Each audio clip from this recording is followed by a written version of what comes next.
শনিবার সবুজ উন্নয়ন প্রকল্পের অধীনে উত্তর দিনাজপুর জেলার রায়গঞ্জের মেরুয়ালের কেন্দ্রীয় বিদ্যালয়ে একটি বিশেষ অনুষ্ঠানের আয়োজন করা হয়।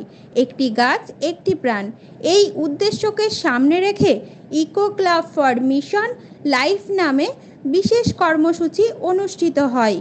এই ধরনের কার্যক্রম শিক্ষার্থীদের মধ্যে পরিবেশের প্রতি দায়িত্ববোধ ও প্রতিশ্রুতি বিকাশে সহায়ক হবে।